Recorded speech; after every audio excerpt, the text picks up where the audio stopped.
Robert Hansen. In June 1983, a 17-year-old woman escaped from a small aircraft at Merrill Field Airport in Anchorage, Alaska, still wearing handcuffs.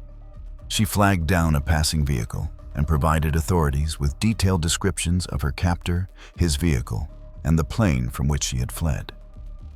Her account described being held against her will, taken to a remote location, and released into wilderness with the understanding she would be pursued. This survivor's testimony would become the key to unlocking one of Alaska's most extensive cases involving multiple victims. The young woman, Cindy Paulson, worked with investigators to develop a composite description of her attacker. She described a man with a stutter who operated a bakery in Anchorage and owned a small aircraft.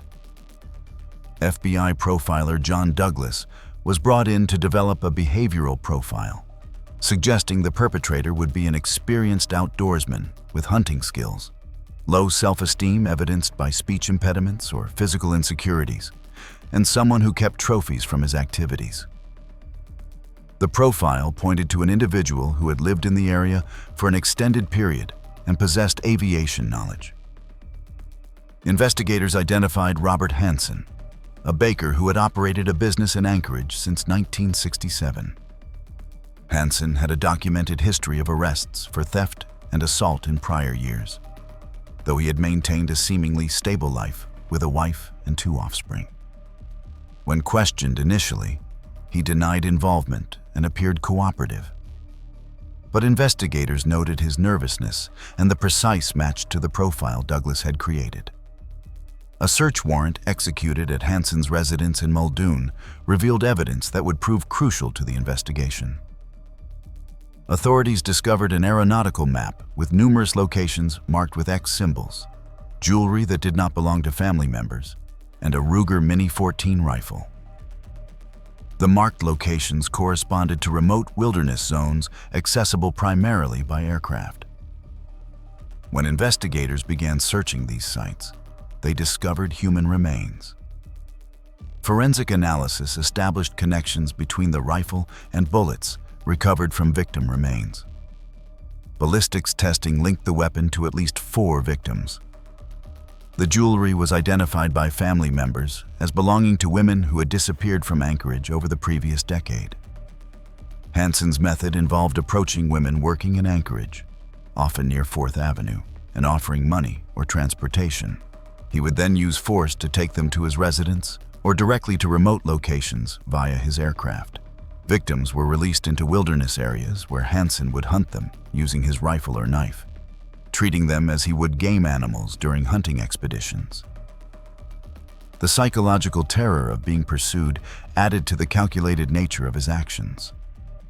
When confronted with the mounting evidence, Hansen eventually provided confession to authorities. He admitted to involvement with at least 17 victims.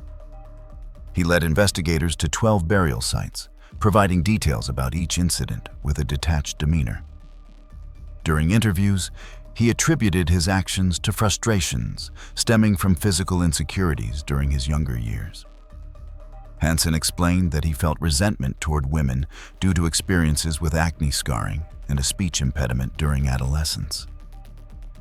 He viewed his activities as a form of retaliation against perceived wrongs, showing no recognition of the gravity of what he had done. When asked about his victims, he blamed them for their circumstances, suggesting they should have been more cautious or made different choices. The trial in 1984 saw Hansen plead guilty to 4 specific cases and additional charges related to Paulson's testimony. He received a sentence of 461 years without possibility of parole.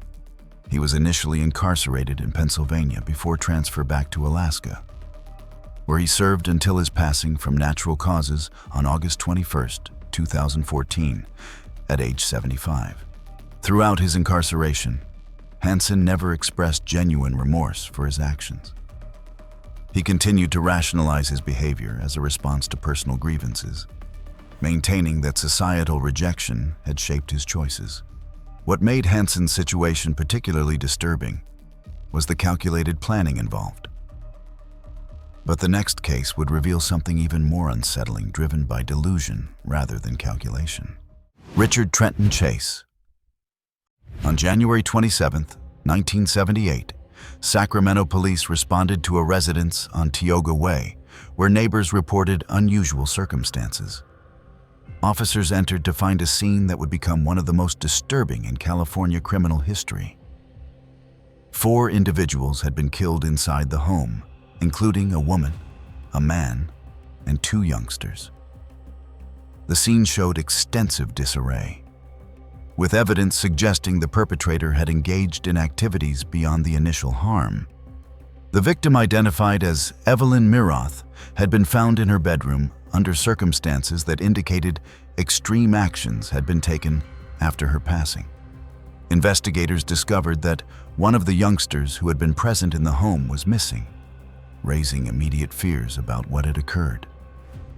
Physical evidence at the scene included biological materials smeared on various surfaces and indications that the perpetrator had spent significant time at the location after the initial incident. This was not the first such occurrence in Sacramento that month. On January 23rd, Teresa Wallin, who was expecting, had been discovered in her home with similar circumstances. The pattern of evidence suggested the same individual was responsible for both incidents. Additionally, investigators were examining a shooting that had occurred in late December 1977, where Ambrose Griffin had been targeted in what appeared to be a random attack while checking his mail. The breakthrough came when witnesses near the Miroth residence reported seeing a man fleeing the scene with what appeared to be a bundle. Vehicle descriptions led investigators to Richard Trenton Chase, a 27-year-old with a documented history of concerning behavior. When officers located Chase and executed a search warrant at his apartment, they discovered evidence that confirmed their worst suspicions about the nature of the incidents. Inside Chase's residence, investigators found biological materials stored in the refrigerator. Blood-stained clothing, a blender containing human tissue, and numerous items taken from victim residences were recovered. The apartment showed signs of Chase's deteriorating mental state, with disturbed writings. Chase's background revealed a progression of concerning behaviors. He had been hospitalized multiple times for psychiatric evaluation, with diagnoses including paranoid schizophrenia. Medical records showed he had expressed delusions about his blood being poisoned and believed he required fresh biological material to survive. His method of selecting targets appeared random, based primarily on opportunity. Chase later stated he believed locked doors meant he was not welcome, so he only entered residences where doors were unlocked. This belief system, rooted in his psychiatric condition, meant his victims were essentially chosen by circumstance rather than any connection to him personally.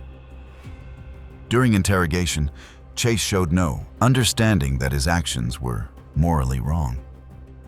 He maintained that he had been acting in self-defense against what he perceived as threats to his existence. His statements to investigators, and later to FBI profiler Robert Ressler, demonstrated a complete disconnect from reality and an inability to comprehend the suffering he had caused to victims and their families. The trial in 1979 attempted to determine Chase's competency and criminal responsibility. Despite defense arguments about his severe mental illness, the jury found him guilty on 6 counts, and he was sentenced to face capital punishment.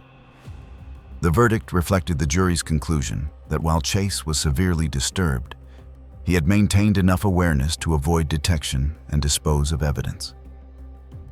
Chase was housed at San Quentin State Prison on death row. On December 26, 1980, he was found deceased in his cell from an overdose of medication he had been hoarding. Investigation determined he had taken his own life rather than face execution. Even in his final communications, he expressed no recognition of wrongdoing, continuing to frame his actions as necessary for survival. From delusion-driven actions in Sacramento, the investigation would shift to calculated predation that spanned multiple states and demonstrated meticulous planning. Ted Bundy. Between 1974 and 1978, young women began disappearing from college campuses and public locations across Washington, Oregon, Utah, and Colorado. The victims shared certain physical characteristics, and witnesses in several cases reported seeing a man who introduced himself as Ted, often wearing a cast or appearing to need assistance with carrying items to his vehicle. The pattern suggested a predator who used charm and fabricated vulnerability to approach targets. The first confirmed victim was Linda Ann Healy, who vanished from her Seattle basement apartment in February 1974. Her bed showed signs of disturbance with blood evidence, but her body was not immediately located. Over the following months, additional women disappeared from the University of Washington area and surrounding regions. In July 1974, 2 women disappeared in separate incidents from Lake Sammamish State Park on the same day, with multiple witnesses reporting interactions with a man named Ted who asked for help with his sailboat. The investigation expanded as remains began to be discovered in remote wooded areas. In September 1974, hunters found skeletal remains of multiple victims. Forensic analysis confirmed identities through dental records. Investigators recognized they were dealing with someone who carefully selected disposal sites far from where victims were last seen.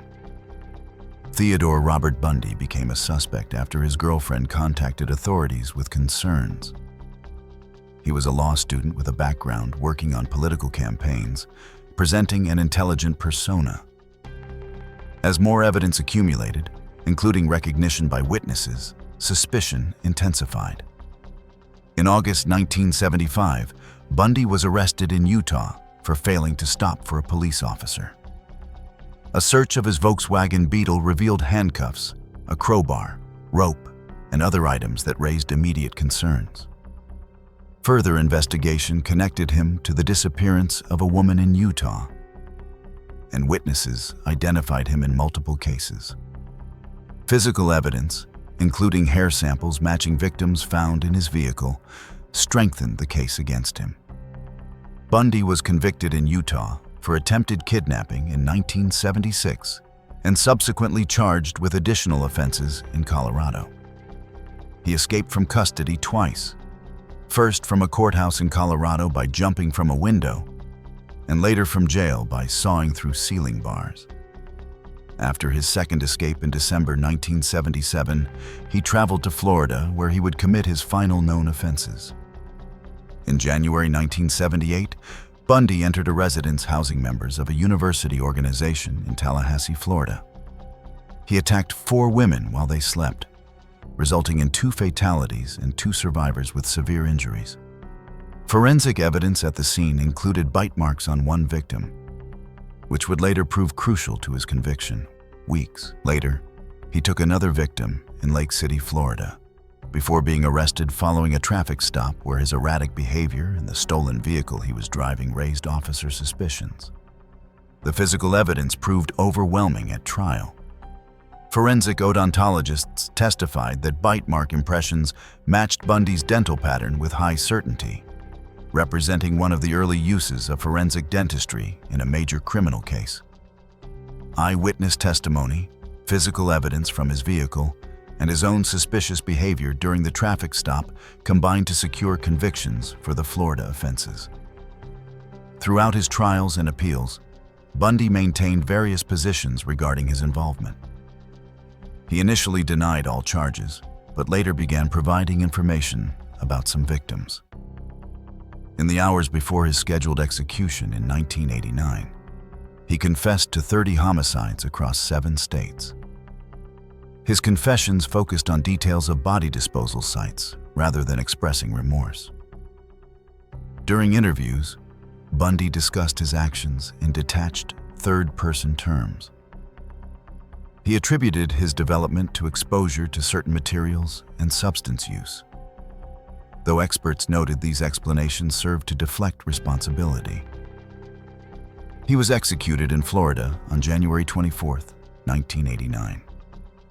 But while Bundy operated through deception and charm, Another predator would soon terrify California through open aggression and intimidation. Richard Ramirez. In March 1985, residents of Los Angeles and surrounding areas began reporting a series of residential intrusions occurring during nighttime hours. The incidents showed escalating aggression, with perpetrators entering homes through unlocked windows or doors and confronting occupants. Victims ranged widely in age, and the locations appeared random, stretching from downtown Los Angeles to suburbs in different directions. The lack of pattern in victim selection or neighborhood choice made prediction extremely difficult for investigators. The incidents involved brutal attacks on residents inside their own homes, often occurring while they slept.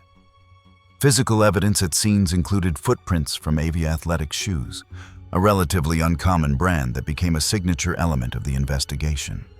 Additionally, witnesses reported seeing a tall, thin man with dark curly hair and distinctive dental issues fleeing from or near residences where incidents occurred. As the incidents continued through spring and summer of 1985, public fear intensified. The perpetrator used various methods including firearms, blunt objects, and edged weapons, showing no consistent approach beyond the element of surprise achieved by entering occupied residences during sleeping hours. Some victims were confronted and questioned about valuables, while others were attacked immediately upon the perpetrator's entry. The randomness made residents throughout the region feel vulnerable. A crucial break came when investigators found fingerprint evidence at multiple scenes. Enhanced fingerprint analysis techniques allowed experts to lift prints from surfaces that had been previously considered unlikely to yield usable evidence. The prints were entered into databases and eventually matched to Richard Ramirez, who had a prior record for theft and possession of controlled substances. His photograph and description were distributed to law enforcement agencies across Southern California. On August 31, 1985, Ramirez was identified by residents in East Los Angeles after his photograph had been published in newspapers and broadcast on television. He had been attempting to steal a vehicle when he was recognized. A group of residents pursued him through the neighborhood, eventually subduing him until police arrived. The citizen involvement in his capture reflected the intensity of public fear and frustration during the months-long series of incidents. Investigation into Ramirez's background revealed a troubled upbringing in El Paso, Texas, marked by exposure to graphic content and disturbing influences during adolescence. He had moved to California in his late teens and supported himself through petty theft, developing a substance dependency that required regular income. His decision to target residences appeared motivated initially by robbery, but the level of aggression quickly escalated beyond what would be necessary for simple theft. The trial in 1988 attracted massive media attention as details emerged about the scope of his activities. Prosecutors presented evidence connecting Ramirez to 13 homicides and numerous additional offenses spanning a 16-month period. The evidence included fingerprints, footprint matches, ballistics linking bullets to a specific firearm, witness identifications, and items taken from victim residences found in his possession. During court proceedings, Ramirez displayed a defiant attitude, frequently making gestures and statements suggesting he felt no accountability for his actions. He had expressed interest in certain dark ideologies and displayed symbols associated with those beliefs. When the jury returned guilty verdicts on multiple counts, he reportedly stated that he saw death as a natural part of what he had been doing. Sentenced to capital punishment, Ramirez was housed on death row at San Quentin State Prison. He spent 24 years in custody, during which he maintained correspondence with various individuals and granted occasional interviews. In these communications, he continued to show no remorse for his victims, instead focusing on his own philosophical views and complaints about his confinement conditions. He passed away on June 7, 2013. From complications related to illness while still awaiting execution. Yet another form of predation would emerge, this time characterized by meticulous planning and patience that spanned more than a decade. Israel Keyes. In February 2012, 18-year-old Samantha Koenig disappeared from a coffee stand where she worked in Anchorage, Alaska. Surveillance footage showed her being led away from the stand by an unknown individual during her evening shift. The case initially appeared to be a robbery or abduction. But as hours turned to days with no ransom demand or sign of Samantha, investigators feared the worst outcome. The breakthrough came when a ransom photo was sent to Samantha's family, showing her holding a recent newspaper, suggesting she was alive and being held for money. However, investigators grew suspicious about elements of the photograph that seemed inconsistent with someone genuinely being held captive. The demand for money was made through Samantha's phone, which provided investigators with tracking opportunities they hoped would lead to her recovery. The investigation tracked financial transactions made using Samantha's debit card after her disappearance. Card activity appeared in various locations far from Alaska, suggesting the perpetrator was mobile and attempting to create confusion about their location. Investigators coordinated with law enforcement across multiple states to monitor for additional card usage, eventually identifying a pattern that led them to Texas. In March 2012, Israel Keyes was arrested in Texas following a traffic stop where his vehicle matched descriptions from surveillance footage near ATM locations where Samantha's card had been used. A search of his vehicle revealed items that connected him to the Anchorage case, and further investigation of his background revealed a far more extensive pattern of disturbing behavior than initially suspected. During interrogation, Keyes eventually provided information about what had occurred to Samantha, confirming investigators' fears that she had not survived. He explained that the ransom photo had been staged after her passing to create the impression she was alive, allowing him time to travel and withdraw money from her account. His methodical approach and willingness to discuss his actions with detachment disturbed even experienced investigators. As questioning continued over several months, Keyes began revealing information about other incidents he claimed to have committed across the country over more than a decade.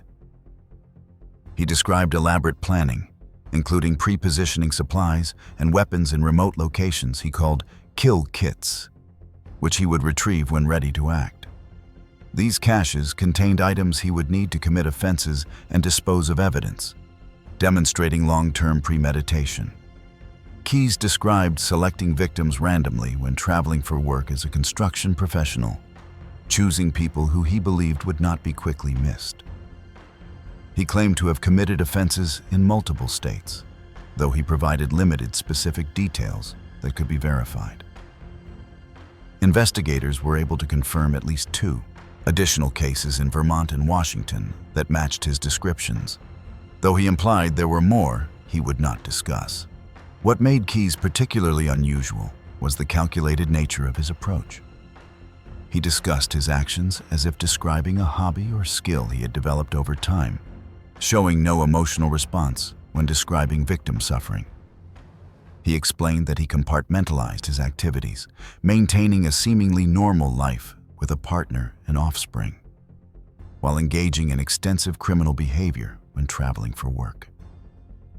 On December 2nd, 2012, before his trial could proceed, Keyes was found deceased in his cell from self-inflicted actions. He had left a note containing disturbing content but no confession to additional specific incidents. From one who operated in shadows while traveling, attention would turn to someone who had hidden in plain sight within his own community for nearly 2 decades. Dennis Rader. In January 1974, 4 members of the Otero family were discovered deceased in their Wichita, Kansas home. The scene indicated they had been restrained and harmed in a methodical manner that suggested the perpetrator had spent considerable time at the location. The incident shocked the community, as there appeared to be no clear motive such as robbery. and the level of planning indicated this was not an impulsive act. Over the following months, investigators received communications claiming responsibility for the Otero family incident. The letters contained details about the scene that had not been publicly released, confirming the writer's involvement. The communications also included a disturbing signature, BTK, which the writer explained stood for his method of operation. These letters would become a defining characteristic of the case, as the perpetrator sought recognition for his actions. Additional incidents occurred in Wichita over the following years. In April 1974, Catherine Bright was attacked in her home. In March 1977, Shirley Vian was discovered in her residence. Then in December 1977, Nancy Fox was found, with the perpetrator having called police himself to direct them to her location. The communications to media and police continued sporadically. He demonstrated knowledge of police procedures. The taunting nature of the communications frustrated investigators. After 1979, new incidents stopped, and the communications ceased. For nearly 25 years, the case remained unsolved but never closed, with investigators maintaining files and following occasional leads that emerged. The perpetrator seemed to have either stopped his activities, moved away, or possibly passed away. Families of victims and the community at large remained without closure, uncertain whether the threat had truly passed. In March 2004, the case suddenly reactivated when new communications appeared, apparently triggered by media coverage of the approaching 30th anniversary of the Otero family incident. The sender resumed his pattern of sending letters to media outlets, including details about an additional incident from 1986 that had not been connected to the previous cases. This communication confirmed the perpetrator was still alive and living in the area. The reinitiation of communications proved to be a crucial error. Modern forensic techniques and digital technology provided opportunities that had not existed in the 1970s. In February 2005, the perpetrator sent a floppy disk to a television station, asking in an accompanying letter if such a disk could be traced. When investigators analyzed the disk, they found metadata that led them directly to a specific church and computer. The metadata pointed to Dennis Rader, a compliance officer for Park City, Kansas, and president of his church council. Investigation revealed he had lived in the Wichita area throughout the entire period when incidents occurred, maintained stable employment, and appeared to be a conventional member of the community. Surveillance of Rader led to the collection of DNA evidence from materials he discarded, which matched biological evidence from the 1977 Nancy Fox case. Rader was arrested on February 25, 2005.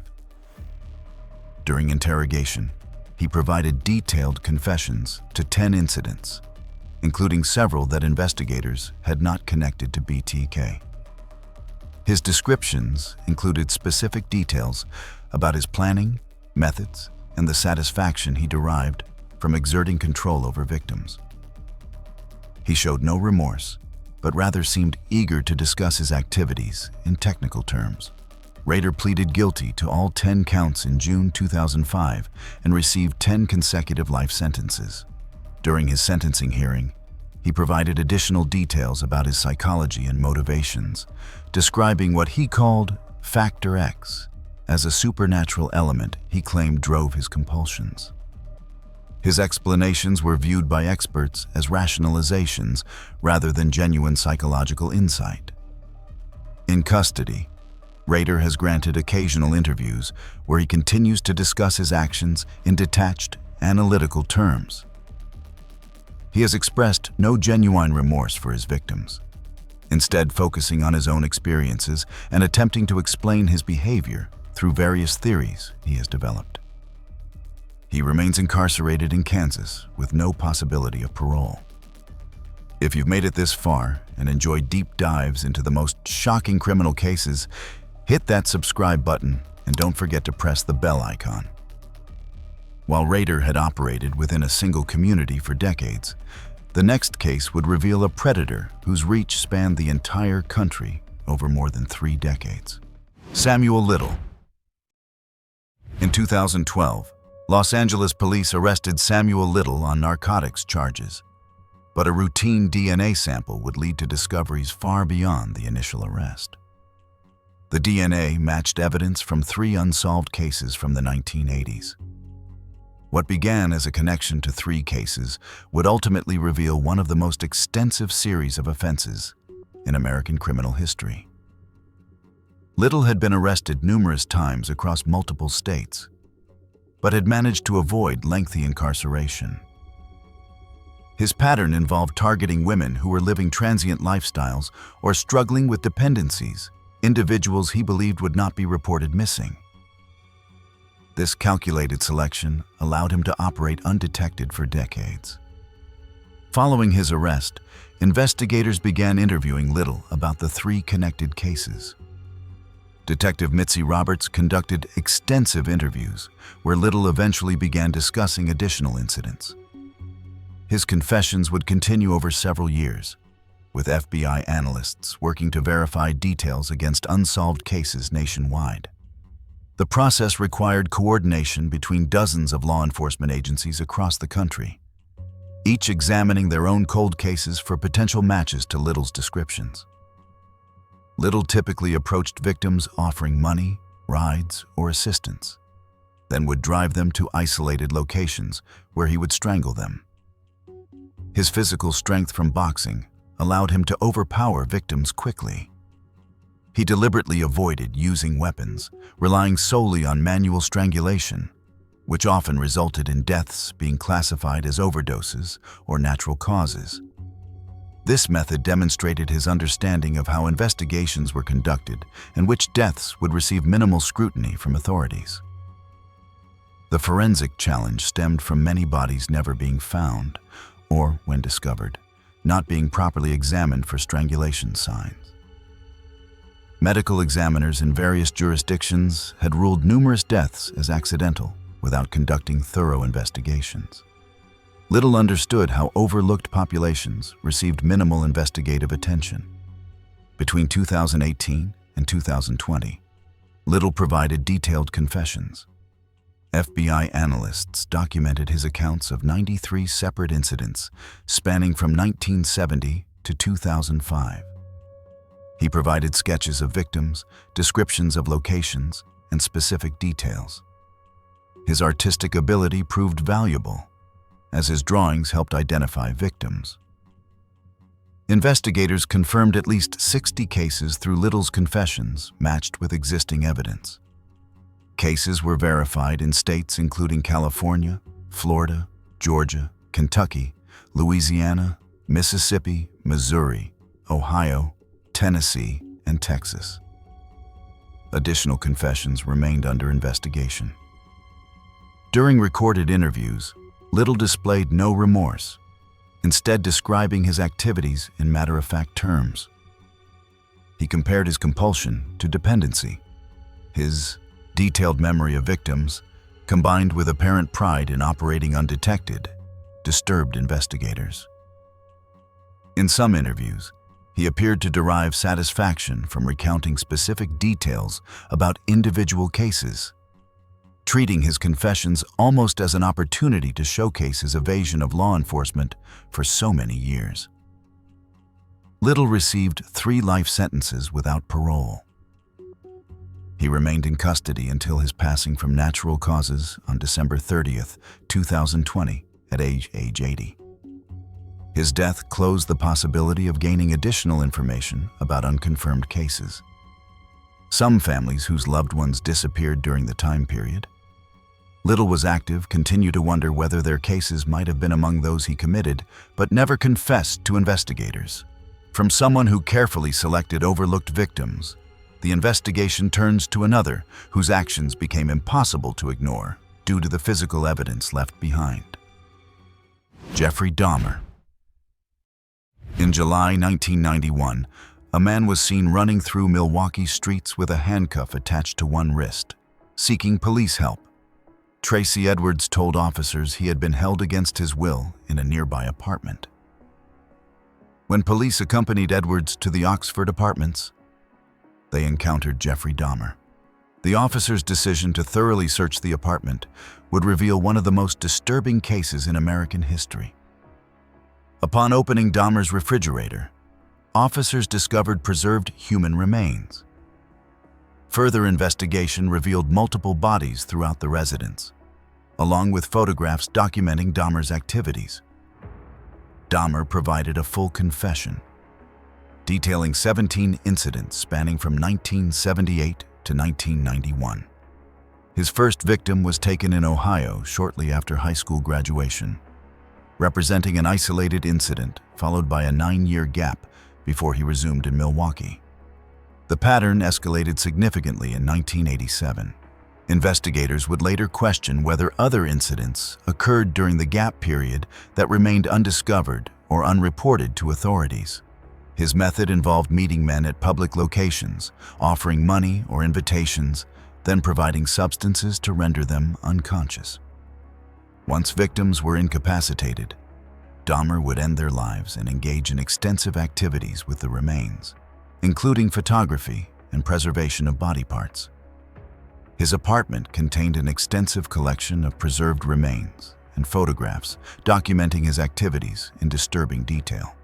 The case gained scrutiny when investigators learned police had responded to a call in May 1991 involving one of Dahmer's victims who had escaped. Officers encountered the disoriented individual on the street, but Dahmer convinced them the situation was a domestic dispute. They returned the victim to Dahmer's apartment. This incident led to significant criticism of police response procedures. Dahmer's background revealed social isolation and concerning behaviors from an early age. He had engaged in dissection of animals during adolescence. He had served in the military briefly, but was discharged due to substance issues. During his trial in 1992, Dahmer pleaded guilty but mentally ill. 15 experts testified about his mental state, with the determination ultimately being that he was legally sane. Dahmer was charged with 15 murders in Wisconsin and 1 in Ohio.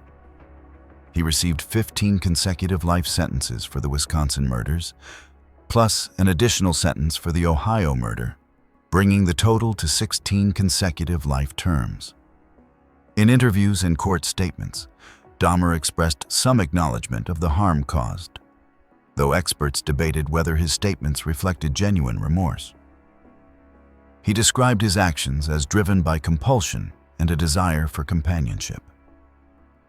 On November 28, 1994, Dahmer and another inmate were attacked by a fellow prisoner while on work detail. Both were fatally injured by Christopher Scarver. Dahmer's passing at age 34 ended the possibility of gaining further understanding. While Dahmer's actions shocked through their intensity, another case would demonstrate how predation could hide behind a facade of charitable hospitality. Dorothea Puente. In November 1988, social workers in Sacramento expressed concerns to police about a tenant who had not been seen recently. The residence on F Street was operated by Dorothea Puente, who housed elderly and disabled individuals receiving government assistance. When officers arrived, they noticed disturbed soil in the yard and detected unusual odors that prompted excavation. 7 bodies were ultimately discovered buried in the yard and basement, with victims identified as former tenants. Forensic examination revealed most had substances in their systems at the time of passing. The victims were elderly or disabled individuals receiving benefits that Puente had continued collecting after their deaths. Investigation revealed Puente had been operating boarding houses since the 1970s. She had previous convictions for theft and forgery related to stealing from elderly individuals, serving a brief sentence in the early 1980s before returning to operate the F Street location. Despite her criminal history involving financial exploitation of vulnerable populations, she had been able to continue housing elderly and disabled individuals with minimal oversight from social services agencies tasked with monitoring such facilities. Puente's method involved accepting tenants who were isolated from family. She would serve them meals and drinks laced with medications. Over time, lethal doses would be administered. She would forge signatures to continue collecting benefit checks. The systematic nature of her financial scheme demonstrated careful planning and awareness of how government benefit systems operated. When police began excavating her property, Puente was present and cooperative. During the excavation, she asked permission to leave to meet with her lawyer and was allowed to go, subsequently fleeing to Los Angeles. She was recognized at a bar several days later and arrested. The trial in 1993 focused on 3 specific cases where evidence was strongest. Prosecutors presented testimony from former tenants who had survived living at the boarding house. Forensic evidence included toxicology reports showing lethal combinations of substances. Puente maintained her innocence throughout the trial, claiming tenants had died of natural causes. Her defense argued there was no direct evidence she had administered lethal doses intentionally. The jury convicted her of 3 counts, and she received 2 life sentences without parole.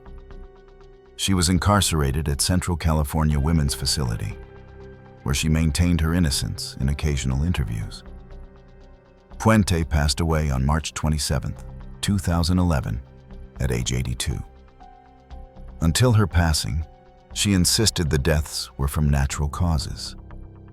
Her lack of remorse remained consistent throughout 22 years of incarceration. From one who preyed on the elderly for financial gain, attention shifts to someone whose activities targeted a different vulnerable population while hiding behind community involvement. John Wayne Gacy. In December 1978, 15-year-old Robert Piest disappeared after telling his mother he was meeting with a contractor about a job. The contractor was John Wayne Gacy, active in local Democratic Party politics. When investigators looked into Gacy's background, they discovered previous offenses that made him a person of interest. Surveillance revealed suspicious behavior, and a search warrant was obtained. On December 21st, investigators executing the warrant detected strong odors and found unusual circumstances in the crawl space beneath the house. Excavation revealed multiple bodies. 26 bodies were ultimately recovered from Gacy's residence, including those in the crawl space and buried elsewhere on the property. An additional 4 victims were found in the Des Plaines River. These findings indicated that Gacy had been committing these crimes since 1972. In total, 29 victims were recovered from his property, with a total of 33 known victims. Gacy initially denied involvement, but eventually provided detailed confessions. He described luring young men and teenage males to his home with promises of construction work. Once victims were inside, he would restrain them. Many victims showed evidence of having been restrained with rope or handcuffs. The confessions included specific details about individual victims that only someone with direct involvement could have known, providing investigators with information that helped identify remains that had been buried for years. The defendant's public persona contrasted sharply with his private activities. Gacy was known for performing as Pogo the Clown at children's parties and charity events, creating a friendly public image. He was married twice, maintained employment, and participated in community organizations. This conventional exterior allowed him to operate without raising concerns among neighbors or acquaintances who viewed him as a successful businessman and community contributor. Investigation revealed Gacy had been convicted of offenses against a teenage male in Iowa in 1968, serving 18 months before being paroled. He moved to Illinois after his release and managed to keep this conviction from becoming widely known. Failure to monitor registered offenders allowed him to resume activities in a new location. The trial in 1980 focused on whether Gacy was legally insane. Defense psychiatrists argued he suffered from multiple personality disorder, while prosecution experts testified he was legally sane. The jury deliberated for less than 2 hours before finding him guilty on 33 counts. Gacy was sentenced to execution and spent 14 years on death row. During incarceration, he granted numerous interviews where he alternated between denying involvement and claiming he had no memory of certain events. He never expressed genuine remorse. On May 10, 1994, Gacy was executed by lethal injection. His final words reportedly contained no apology to victims' families. Victim identification continued for years after his execution. The case demonstrated how predators can hide behind community involvement. Gacy's ability to maintain public respectability influenced how investigators approach suspects who seem unlikely based on social standing. While Gacy had operated from a single location, another predator used different tactics to evade detection across a much wider geographic range. Rodney Alcala. In July 1979, 12-year-old Robin Samsoe disappeared while riding her bicycle to ballet class in Huntington Beach. Witnesses reported seeing a man taking photographs of Robin and a friend shortly before she vanished. The description led investigators to Rodney Alcala, a professional photographer recently released from prison. Alcala was arrested, and investigators found a receipt in his possession from a storage locker. Inside the locker, officers discovered hundreds of photographs of women and girls. The collection raised concerns about whether Alcala had additional victims beyond Robin. Robin's remains were discovered in the San Gabriel Mountains several weeks later. Forensic examination confirmed her identity, and evidence connected Alcala to the location. The trial in 1980 resulted in a conviction, though this would be overturned on appeal, leading to a second trial and conviction in 1986. Alcala's background revealed a pattern of offenses dating back to 1968. He had been convicted of harming a young girl in California, serving 34 months before being paroled. While on parole, he committed another offense in New Hampshire and fled back to California. This minimal consequence for serious offenses allowed him to continue his activities without adequate supervision or monitoring from parole authorities. During the 1970s, Alcala appeared as a contestant on the television show The Dating Game in September 1978, presenting himself as a successful photographer. He was selected by the female contestant, who later declined to go on the date. This appearance occurred after Alcala had been paroled for prior attacks and before the murder of Robin Samsoe in July 1979, situating it between confirmed offenses. The broadcast later became infamous, given what was known about Alcala's activities during that time. Advances in DNA technology in the 2000s allowed investigators to re-examine evidence from unsolved cases. DNA from Alcala was matched to evidence from 4 additional cases in California and New York, including cases from 1977 and 1978. The third trial for Robin's case in 2010 included the new DNA evidence. Prosecutors presented forensic evidence, along with testimony about Alcala's pattern of approaching women under the pretense of being a professional photographer. The jury convicted him on all counts. Alcala was subsequently charged with 2 additional cases in New York, to which he pleaded guilty in 2013, receiving an additional sentence of 25 years to life. Throughout his trials, he maintained his innocence despite overwhelming DNA evidence. Alcala passed away on July 24, 2021, at age 77, while on death row in California. He never acknowledged responsibility for any of his confirmed offenses. Investigators believe the photographs found in his storage locker may depict additional victims. The final case examines someone who operated across decades, evading detection through careful planning until genetic genealogy provided the breakthrough investigators needed. Joseph James DeAngelo. Between 1974 and 1986, communities across California experienced a series of incidents that investigators initially believed were perpetrated by different individuals. The incidents began in Sacramento with residential intrusions and assaults, earning the perpetrator the name East Area Rapist. In 1979, similar incidents began in Southern California, where the perpetrator escalated, becoming known as the original Night Stalker. The incidents showed distinctive patterns that eventually led investigators to believe they were dealing with a single perpetrator. The individual demonstrated extensive knowledge of law enforcement procedures, often calling victims before or after incidents. He would enter homes through unlocked windows or doors, restrain occupants, and spend extended periods inside residences.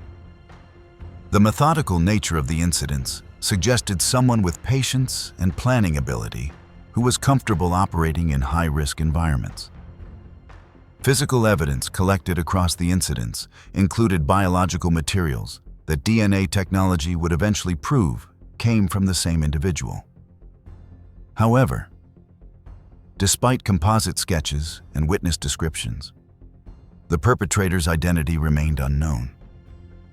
The case went cold in the late 1980s as incidents ceased.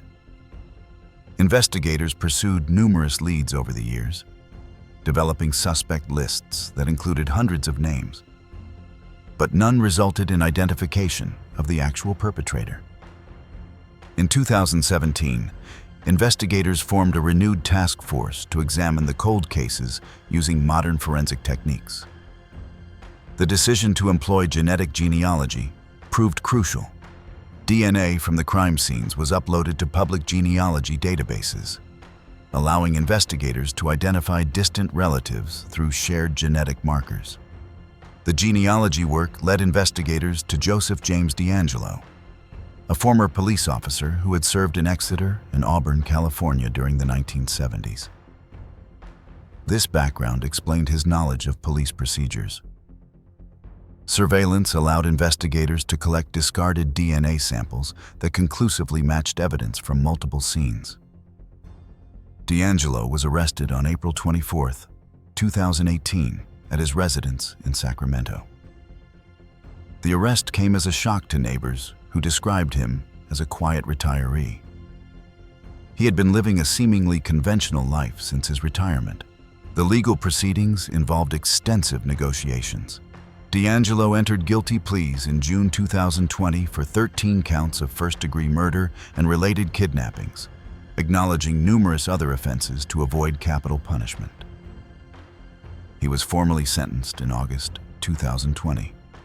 During the sentencing hearing, victims and family members provided impact statements over several days. DeAngelo offered a brief statement where he acknowledged all the people I hurt, but provided no detailed explanation. He attributed his actions to an alternate personality he called Jerry. DeAngelo received 11 consecutive life sentences without parole plus 15 life terms. He is currently housed in a California state facility. Recent developments include potential connections to additional unsolved cases in Los Angeles County. This was all from our side today. Thanks for watching. Click here to check out another video.